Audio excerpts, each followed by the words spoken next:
Hello dear student समस्त के मो यूट्यूब चैनल के स्वागत। स्वाधीनता दिवस उपलक्षे गोटे सुंदर आम कुनी कुनी शिक्षार्थी मानक भाषणटे नहीं आसी तो भिडियो को लेट करवानी चलो भिडियो को स्टार्ट करवा। श्रद्धेय मुख्य अतिथि सम्माननीय शिक्षक शिक्षयित्री माने एठारे उपस्थित होगा मोर भाई भौणी माने और मोर सहपाठीगण आज 15 अगस्ट आम भारतीयों अत्यंत पवित्र और स्मरणीय दिन।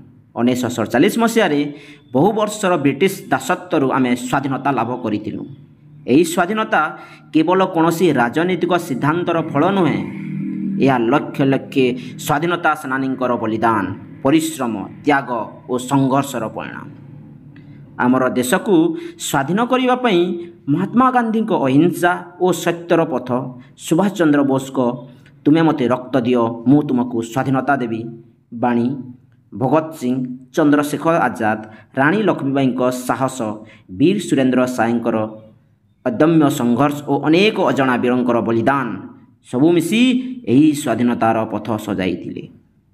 स्वाधीनतार अर्थ केवल विदेशी शासन मुक्ति नुहे, यार अर्थ हेउची आमे निजर नियम, निजर संस्कृति, निजर आदर्श जीवन व्यतीत करिवार अधिकार। किंतु स्वाधीनता सहित आमे जवाबदेहिता देश को समृद्ध सशक्त शिक्षित और समाज रे समानता स्थापन करिबा यह आमर कर्तव्य।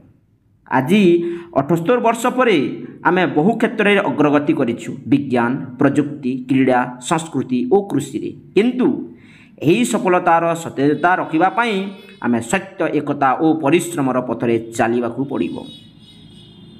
स्वाधीनता दिवस केवल पालन करने दिन नुहे, यह एक संकल्पर दिन। देश को स्वच्छ रखा, शिक्षा रे अग्रगति करवा, गरीब और असहायकर सहायता करवा, एकता और भाईचारा रखा। आमे समस्ते एक मन रखा उचित, स्वाधीनता को रक्षा करवा, उन्नति करवा एवं परंपरा रे पहुँचाइबा यह प्रत्येक नागरिकर दायित्व। आसंतु आमे समस्ते यही स्वाधीनता दिवस रे प्रतिज्ञा करिबा जे आमे सदा देश प्रेमर पथरे अग्रसर हेबो, देश को गर्वित करिबो। स्वाधीनता आमर गर्व, देश सेवा आमर धर्म। जय हिंद, वंदे मातरम। तो आशा करछि वीडियोटा समस्त को भल लगी। वीडियो भल लगे लाइक करो, शेयर करो। आ फर्स्ट टाइम देखुछ तो जरूर चैनल के सब्सक्राइब करो। धन्यवाद। पुणी थे भेटवा गोटे नुआ वीडियो रे।